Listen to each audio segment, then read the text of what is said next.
우리는 시간 관리라고 하면 시간을 쪼개고 줄이고 또 더 생산적으로 쓰란 얘기로 보통 이어지죠. 근데 오늘 제가 이 책을 통해 공유하고 싶은 인사이트는 좀 더 쥐어짜란 얘기 아니고요. 시간 관리 어플이나 기술적인 얘기 아닙니다. 내가 좋아하는 걸 오래오래 해나갈 시간을 확보하는 이야기입니다. 아마 이 영상 보고 나시면 내가 만들 수 있는 시간들이 이렇게 많았구나 하는 생각 드실 거예요. 우리는 항상 시간이 없다는 말을 달고 살아요. 저도 그렇고요. 근데 이거 거짓말 아니고 진짜 맞잖아요. 저는 30대 그리고 지금 40대 이렇게 오면서 늘 시간이 없다고 느끼는 이유가 제 시간을 저만 쓰는 게 아니더라고요. 내 가족, 내 일, 인간관계 분산시켜야 될 게 점점 더 역할하고 같이 많아져요. 그러다 보니까 몸이 두 개여도 모자라겠다는 생각도 자주 하게 되고요. 그러면서 또 이런저런 콘텐츠 보는 시간, 정보가 하도 많으니까 그런 것들 서치하는 시간, 그렇게 틈새 시간들도 다 새어나갑니다. 그래서 내 시간을 잘 들여다보고 단속하지 않으면 계속 시간에 쫓겨 살겠다 싶더라고요. 이 책에는 알파 시간이라는 표현이 나옵니다. 하루를 쪼개서 바쁘게 살아본 사람에게만 주어지는 선물 같은 시간이란 문장이 있어요. 우리가 하루 종일 아무것도 하지 않고 보내다가 맞이하는 1시간하고 오늘 하겠다고 마음먹은 일을 다 해낸 뒤에 맞이하는 1시간은 아마 완전히 다를 거예요. 이 알파 시간이 신기한 건 꼭 바쁠 때 생긴다는 거예요. 업무와 업무 그 사이, 갑자기 급한 일을 처리해야 할 때 나오는 어떤 몰입, 아이를 재우고 난 뒤에 하는 짧은 독서 시간. 이런 감각은 시간이 늘어지는 사람보다 오히려 정말 바쁜 사람들이 더 잘 알아요.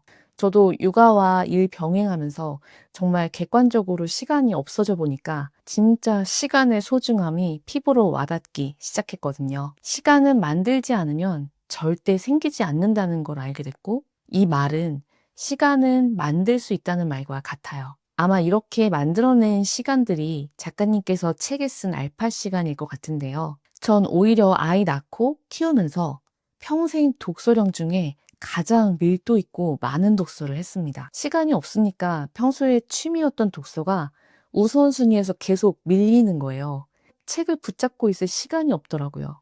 그러다 보니까 제가 하루를 자연스럽게 시간 관리를 하게 되더라고요. 그래서 이때 오히려 제가 얼마나 책을 좋아하는지 그냥 단순한 취미가 아니라 책을 통해 나아가고 싶은 사람이라는 걸 처음으로 또렷하게 알게 됐습니다. 시간이 없다 보니까 삶의 우선순위가 오히려 선명해지더라고요. 오히려 좋아하는 거, 맛있는 거 많이 먹으려고 운동하시는 분들도 많잖아요. 그런 분들이 더 즐겁게 또 운동을 지속하시는 것 같기도 하고요. 내가 좋아하는 걸 하기 위해서 참는 건 보상이 확실해서 훨씬 할만해져요. 그래서 시간 관리는 참기 위한 기술이 아니라 좋아하는 걸 더 오래, 더 많이 하기 위한 전략이란 생각이 이 책 읽고 들었습니다. 한번 우리 하루를 좀 들여다보고 하루 루틴 중에 무리 없이 동시에 할 수 있는 것들이 있는지 좀 찾아보세요. 회사 점심시간을 최대한 활용해서 근처 공원 걷기로 운동을 대신할 수도 있고, 또 컨텐츠를 보면서 할 수 있는 운동을 할 때는 운동하면서 평소 도움되는 그런 콘텐츠를 보기도 하고, 또 운전하는 시간 동안은 오디오북이나 좋아하는 콘텐츠를 들을 수 있잖아요. 각각 1시간씩 2시간이 필요한 걸 1시간 안에 동시에 끝낸다면 우리는 1시간을 번 거죠. 아마 우리 일상 안에 이렇게 무리 없이 좀 동시에 할 수 있는 것들이 꽤 많을 거예요. 사람의 인생 전체를 볼 수 있는 티저는 바로 그 사람의 하루다. 우리가 앞날이 불안하고 미래가 궁금할수록 먼 미래를 좀 내다보고 싶어서 애쓰잖아요. 타로나 점 같은 거 보기도 하고요. 그런데 이 문장 읽고 사실은 오늘 하루를 보면 어느 정도는 이미 다 드러나 있구나 하는 생각이 들었습니다. 이 영상 함께하고 계신 분들은 오늘 하루 스스로 마음에 들게 보내고 계신 중인가요? 이 책 읽으면서 제가 가장 와닿고 실제 생활에도 적용하려고 노력했던 부분이 시간 관리는 마음 관리라는 관점이었어요. 책에 예시가 하나 나오는데요. 좌뇌는 논리적이고 비판적인 기능을 하면서 부정적인 서사를 만들어내는 역할을 한다고 해요. 그런데 좌뇌로부터 자존심이 상하고 화가 나고 불안해지는 이런 감정들의 출력은 90초면 끝난다고 합니다. 그 이후에도 그 생각을 계속 붙잡고 일을 키우는 건 전부 내 책임이라는 이야기예요. 시간은 바로 이 지점부터 낭비되기 시작하는 것 같아요. 2분이 채 안 되게 끝날 수 있는 생각인데 지금 당장 벌어진 일도 아니고 내가 어떻게 할 수도 없는 그런 일들을 계속 걱정만 하는 시간들. 심지어 이런 걱정들은 또 하루 종일 불쑥불쑥 올라와서 우리 시간을 많이 잡아먹어요. 그래서 전 평소에도 이런 식으로 많이 넘기는데요.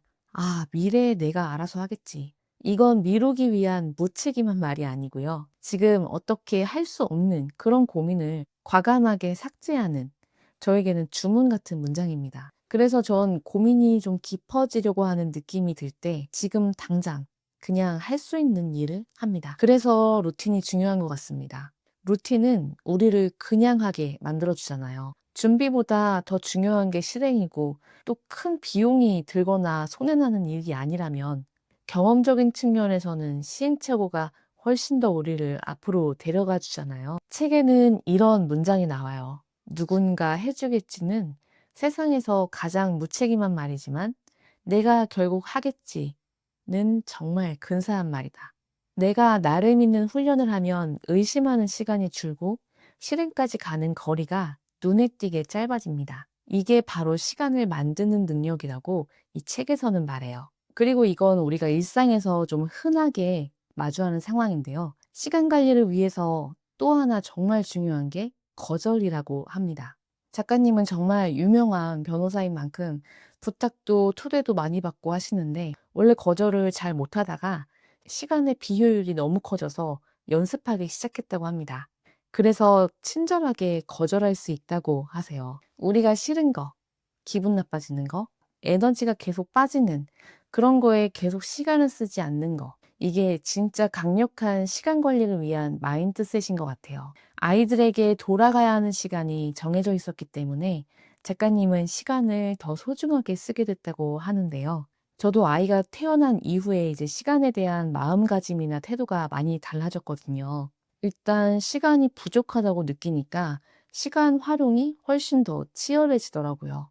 야근을 하지 않기 위해서 근무 시간에 초집중을 해서 일했고요. 지금도 아이 하원 시간이라는 매일의 마감 시간이 있기 때문에 그 전의 시간은 집중과 압축으로 쓰게 됐습니다. 보통 마감이라고 하면 우리를 압박하는 존재처럼 느껴지잖아요.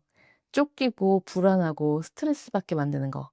근데 이 책에서 마감은 고민을 멈추게 만드는 장치라고 합니다. 마감을 만드는 게 정말 효과가 좋은 게 저도 평소에 이제 어느 정도 기간이 좀 필요한 중요한 프로젝트 같은 걸 할 때는 자주 쓰는 방법이 하나 있어요. 마감의 끝에 크고 작은 여행을 예약해 두는 건데요. 이제 예전에 정부에서 주관하는 공모전이 하나 있었어요. 꼭 참여해보고 싶었는데 마감 기한까지 이제 시간이 좀 남아 있으니까 제가 또 회사도 가고 아이도 돌봐야 하니까 이걸 미룰 것 같더라고요. 그래서 마감 날짜에 맞춰서 제주도 여행을 먼저 예약해 버렸어요. 이런 생각이 들더라고요.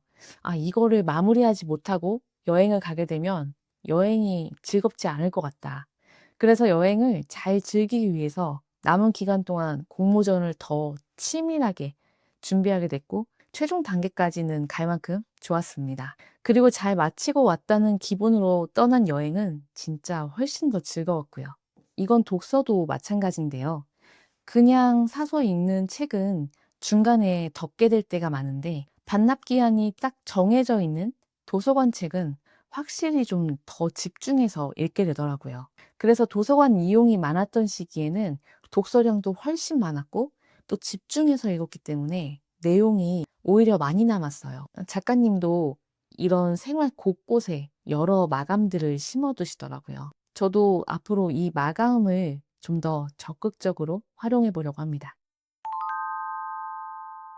어떤 분들은 이제 독서를 좀 느리고 아날로그적인 그런 취미라고 생각하세요. 근데 이 책 읽고 나서 책은 가장 많은 시간을 절약해주는 도구일 수도 있겠다라는 생각이 들었습니다. 일단 책은 많은 삽질을 줄여줘요. 모든 걸 다 막을 수는 없지만 사전에 경험을 어느 정도 제공해 주기 때문에 불필요한 시행착오를 좀 최소화해 줍니다. 또 우리 뇌는 늘 하던 방식으로 생각하는데 책은 한 번도 해보지 않았던 그런 방식으로도 사고를 하게 만들어줘요. 그리고 무엇보다 책은 만남의 시간을 아껴줍니다. 우리가 누군가의 인사이트를 얻으려면 여러 번 만나서 친해져야 되고 또 그만큼 시간과 비용, 공을 들여야 하죠. 만약에 우리가 젠슨왕을 만나서 그 사람 생각을 듣고 싶다면요. 그만한 친분을 쌓는 시간, 약속, 식사나 그런 비용들, 책은 그 모든 과정을 건너뛰고 바로 핵심 인사이트를 줍니다. 근데 막상 만나면 많이 떨리지 않을까요? 질문도 제대로 못하고 돌아올 것 같아요. 책은 훨씬 깊은 대화를 할 수 있습니다. 시간을 정립하는 사람에게 인생은 한 번 더 주어진다. 이 책 덮으면 이렇게 적혀 있는 문장인데요. 이 문장이 오래 남았습니다. 시간을 꽉꽉 채우는 것과 또 시간을 잘 쓰는 건 완전히 다른 이야기인 것 같아요. 하루를 무작정 나를 갈아 넣으면서 채우는 게 아니라 내가 좋아하는 삶을 지키기 위해서 시간을 쓰고 있는지가 훨씬 중요합니다. 시간을 아끼고 아껴서 내가 좋아하는 걸 할 시간이 매일 30분, 1시간 이렇게 늘어난다면 우리가 훨씬 행복해지지 않을까요? 지금 여러분의 하루는 어떤 시간을 정립하고 있나요? 구독과 좋아요로 다시 만나요. 감사합니다.